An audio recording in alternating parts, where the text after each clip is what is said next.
Hi everybody! Welcome to the virtual release party for my new book, Raising Mixed Race, Multiracial Asian Children in a Post-Racial World.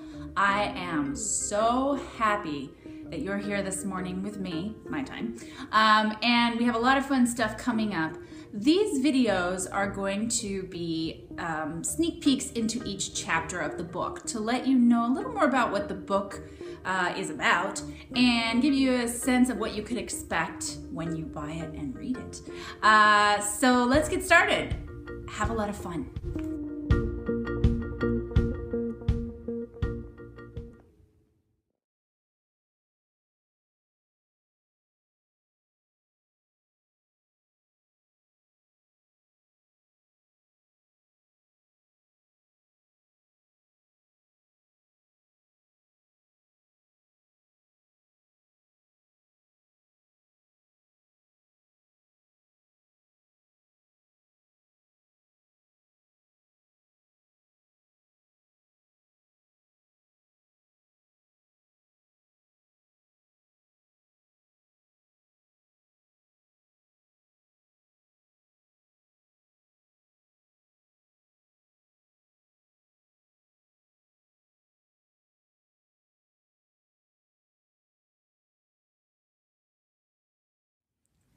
All right, let me tell you why Raising Mixed Race is such an important book. This is what we know about the shifting demographics in the United States right now. The 5 and under age set is majority children of color. Overall, the fastest growing groups are Asian and multiracial. Amongst youth, the fastest growing self-identification is multiracial. On the 2010 census, over 9 million people identified as mixed race, over 2 million people identified as mixed race Asian. And yet we know barely anything about these populations. So this book is built around the metaphor of building a home for understanding, realization, and change.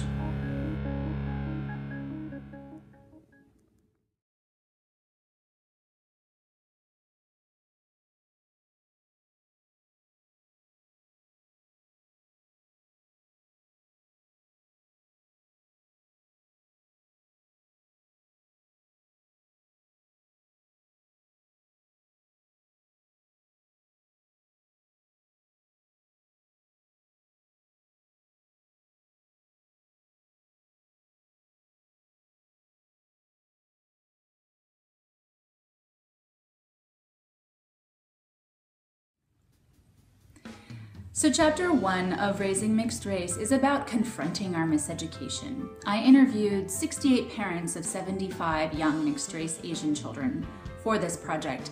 And one of the things I ran into a lot was parents caring, but really having very underdeveloped knowledge about race, racism, oppression, and discrimination. So chapter 1 is about our history, about the language we use, about how it's loaded, about being very clear when we say things like race, racism, stereotyping, ethnicity, culture, what we mean, and really breaking down in particular some words that get used a lot when we talk about mixed race Asians, such as Hapa and Mongolian spots.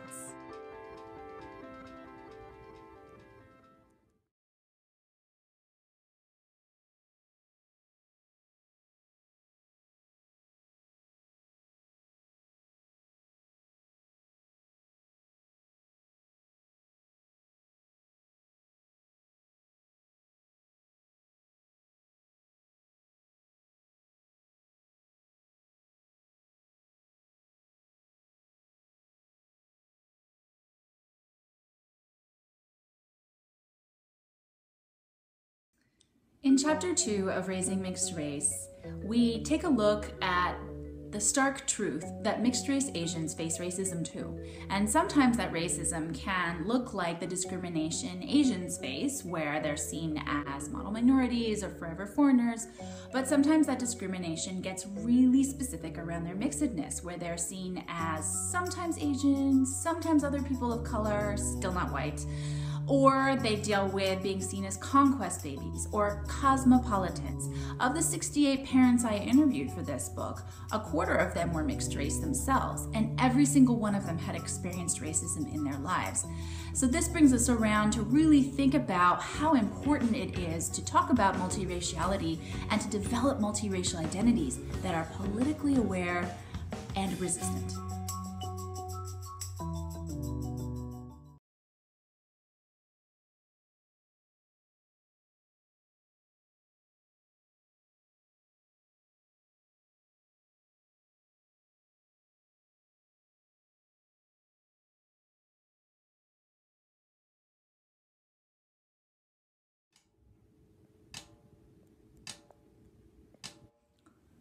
Chapter 3 of Raising Mixed Race brings up the question, okay, so we know mixed race Asians face racism. We found that out in Chapter 2, but do young mixed race Asian children face racism? And the answer, unfortunately, is yes. Of the 75 kids represented in my book, at least half had already faced racism. Interestingly though, of the 68 parents represented in my book, half of the adults did not think that could be possible. So what does this tell us? It tells us we adults don't know enough about early childhood learning, and when kids first understand race, happens way earlier than we think, and this chapter is all about those pieces.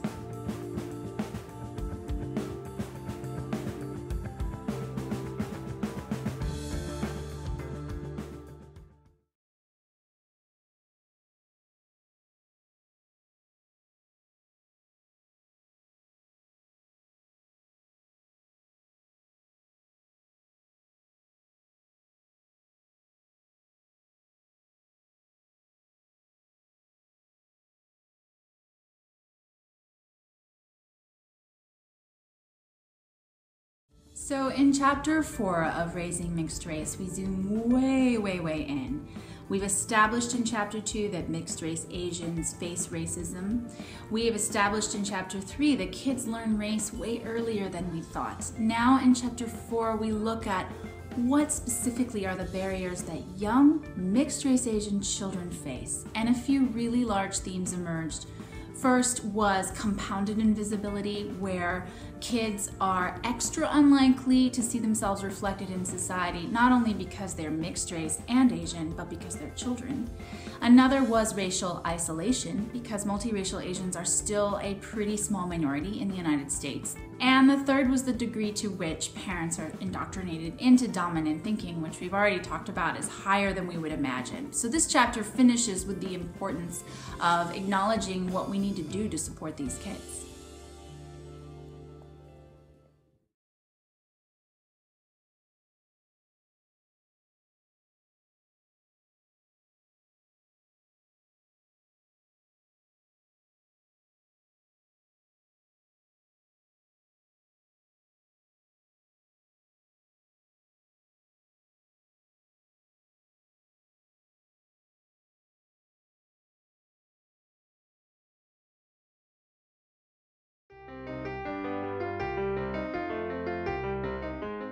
Chapter 5 of Raising Mixed Race is about really nuancing this conversation. So now we're getting to a point where we're saying not all mixed race Asian experiences are the same. In Chapter 5, we look at proximity to whiteness, so children who are of white descent, and what it means to live very close to a white parent or white families who practice white privilege and white racist behaviors.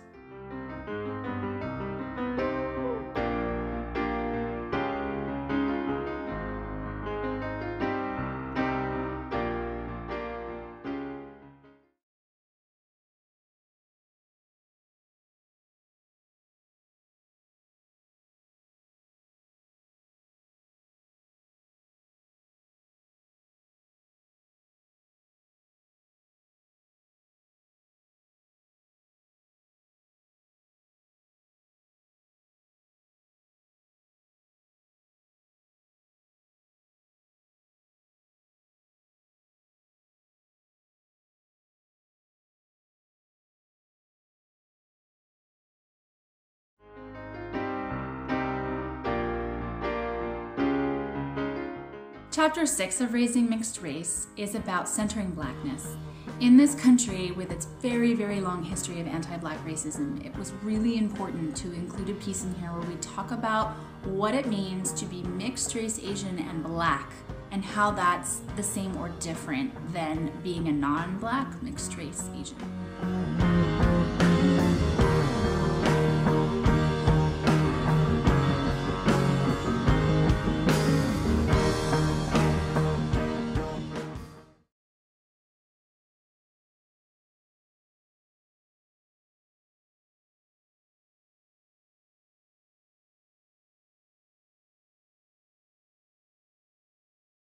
What did you see way up high? Something you couldn't identify. Looking in the sky for another chance. Sensory input, find the hoax. What does it take to be a ghost? And who are the folks making this romance? Rounding up all the videos and placing my bits. Yes and no. Chapter 7 of Raising Mixed Race is about really attacking that myth of mixed race people as the end of racism. So we look into the future and we ask, is it true? Is the mere birth of multiracial people the end of race and racism as we know it? And we also take a look around the world at this idea of global super diversity and all the kind of utopic ways we think about that. And we get really real. And the truth is that we still have a lot of problems to face. And it's unfair and illogical to shoulder the burden of all of that onto the birth of mixed race children. On the page, critical words about the stage. Energy output always gets received.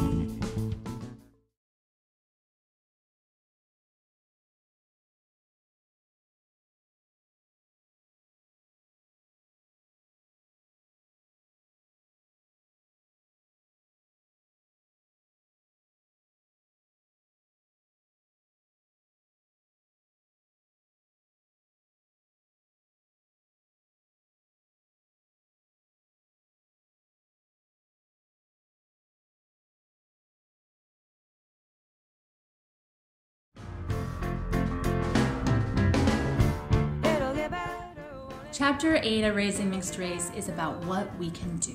Everyday actions we can take to make a change in our lives for our children. Everybody has a different entry point into making these changes, and so there are lots of suggestions here for what you can do. Things you can try in your everyday life, from the small to the medium to the large. And we talk about stuff like just changing your mindset or the ways you interact with people, but also getting involved in organizations, or if you feel like you want to do something even bigger than that, getting involved in activism and lobbying and policy making. It'll get better, won't it?